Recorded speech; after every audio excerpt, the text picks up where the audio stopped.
जुमा की नमाज होती है, संडे का मास होता है, मगर हिंदुओं के पास क्या है? जुमा के दिन मुस्लिम लोग पूरे देश भर में मस्जिदों में जाकर नमाज पढ़ते हैं।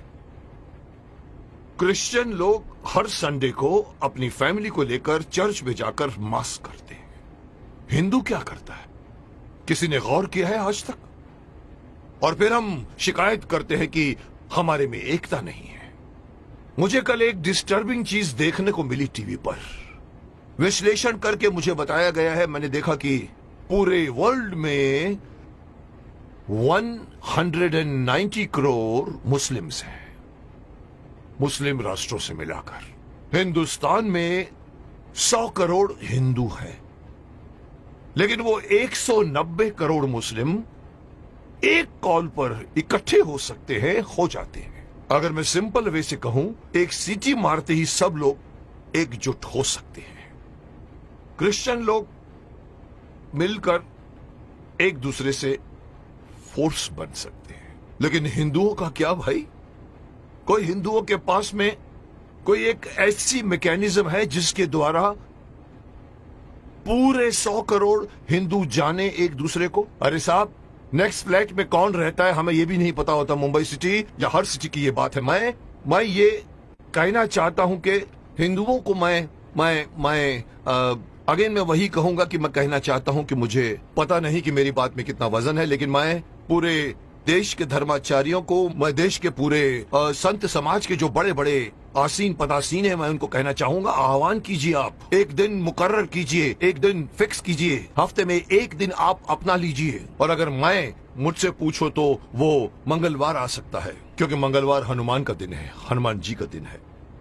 एक दिन मुकर्रर कीजिए, एक दिन फिक्स कीजिए, जिसमें पूरे देश भर के लोग अपने अपने इलाके के मंदिरों में जाकर 1 घंटे के लिए बैठ जाएं।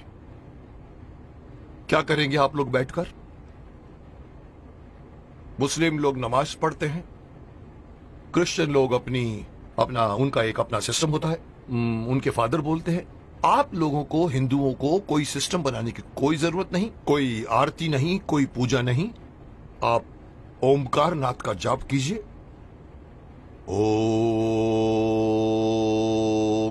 1 घंटे तक पूरा, जितने भी लोग, चाहे 50 हो, चाहे 100 हो, चाहे 200 हो, एक साथ मिलकर 1 घंटे तक आप ओंकार नाथ का जाप कीजिए। दूसरा ऑप्शन मैं दे रहा हूं, ओम नमः शिवाय, ओम नमः, इसका पाठ करिए आप 1 घंटे तक, या फिर गायत्री मंत्र का जाप कीजिए।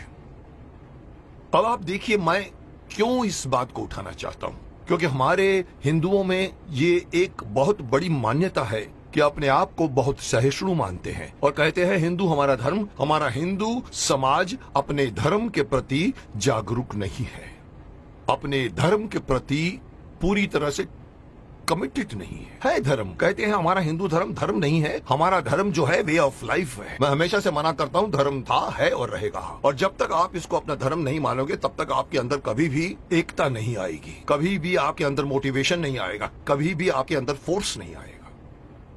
इसलिए मैं चाहता हूं कि सारे हमारे पूरे देश में आप इमेजिन कीजिए कि एक साथ पूरे देश में आप एक टाइम फिक्स कीजिए। मेरे हिसाब से रात को 7 से 8 बजे का टाइम फिक्स कीजिए। सब लोग अपना अपना काम छोड़कर अपने नजदीक के मंदिर में जाएं, 1 घंटा बैठें और 1 घंटा बैठ के अपनी सभा होगी, जिसका नाम मैं सजेस्ट करना चाहता हूं। हो सकता है नाम इसका मंगल धार्मिक सभा हो सकती है, या मंगल धार्मिक मिलन हो सकता है, या मंगल धार्मिक मिलाप हो सकता है। आप लोग वहां जाइए। हर हिंदू, मैं अगेन बात करना चाहूंगा, इसमें बौद्ध भी आ जाते हैं, सिख भी आ जाते हैं, जैन भी आ जाते हैं, उनको भी आना पड़ेगा, उनको भी साथ में आना पड़ेगा, क्योंकि 100 करोड़ में उनकी गिनती होती है। उन सब लोगों को अगर ये आदत पड़ जाए, हर मंगलवार रात को 7 से लेके 8 बजे मुझे अपने परिवार वालों को लेकर, साथ में बच्चों को लेकर जाइए और मंदिर में जाके बैठ जाइए। एक मेडिटेशन की तरह से आप लोग बैठकर वहां पर एक सभा कीजिए। उसका नाम मैं देना चाहता हूं मंगल धार्मिक सभा, या मंगल मांगलिक मिलाप, या कुछ भी नाम रखा जा सकता है।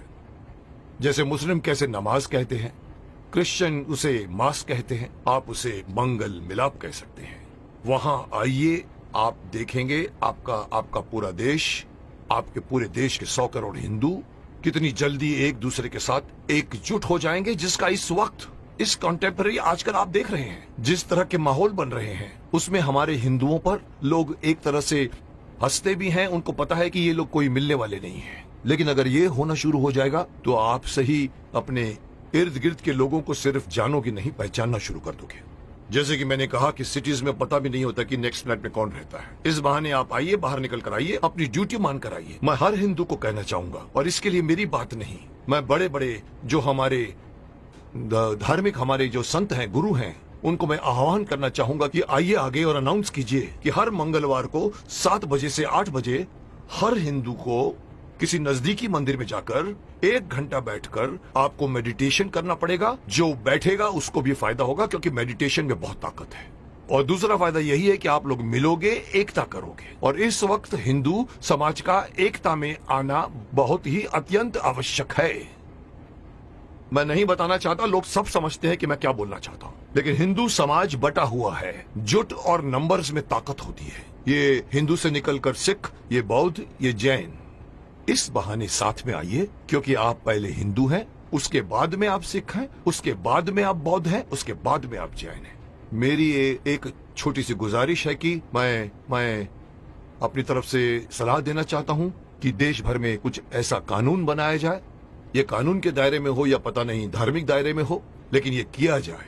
और तब जाकर दोबारा कोई ये नहीं कह सकेगा कि 100 करोड़ हिंदू बटे हुए हैं, क्योंकि हर मंगलवार को एक मांगलीय रूप से मिलते हैं और एक दूसरे के साथ आप बातें कीजिए, मिलते रहिए, लोग एक दूसरे को पहचानना शुरू कर दोगे, जो कभी नहीं करते आप।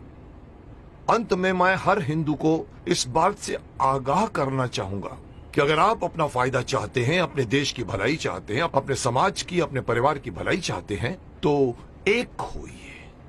और इससे आगे बढ़कर एक और बात कहना चाहूंगा कि धर्म को धर्म मानिए, ये मत कहिए कि वे ऑफ लाइफ है। और तीसरी बात, अपने बच्चों को अपने धर्म में इन्वॉल्व कीजिए। मैं अक्सर देखता हूं कि माँ बाप मंदिर में जा रहे होते हैं और छोटे बच्चे मम्मी से कहते हैं कि मम्मी मम्मी मम्मी मेरी सहेली मुझे खेलने के लिए बुला रही है, और माँ कहती जा। मत कीजिए। आप उस बच्चे का हाथ पकड़िए और बोलो चलो इस वक्त मंदिर जाना है। ये हर मुस्लिम करता है, ये हर क्रिश्चियन करता है, हिंदू क्यों नहीं करता? इसी का खामियाजा भुगत रहे हैं आप। बच्चों को बचपन से गीता पढ़ाइए, बच्चों को मंदिर लेकर जाइए। 1 घंटा या जब भी आप मंदिर में जाते हैं, विजिट करते हैं, बच्चों को साथ में लेकर जाइए, ताकि धीरे धीरे वो अपने देवी देवताओं को पहचानना शुरू करेंगे और एक हो जाएंगे। अब कोई मुझसे पूछेगा सर आपकी ये बात क्यों माने हम लोग, आप होते कौन है हमें ये बात कहने वाले? तो मैं सिर्फ शक्तिमान का एक डायलॉग आपको बताना चाहूंगा, जिसमें पूछा था कि आप कौन है, तो वो कहता है कि ना तो मैं कोई अवतार हूं, ना ही कोई फरिश्ता, बुराई का दुश्मन हूं, सच से है मेरा रिश्ता। दुश्मन मेरे बुरे लोग नहीं, बुराई है। अगर बात मेरी मानोगे तो इसमें तुम्हारी भलाई है। तो आपकी भलाई के लिए कह रहा हूं,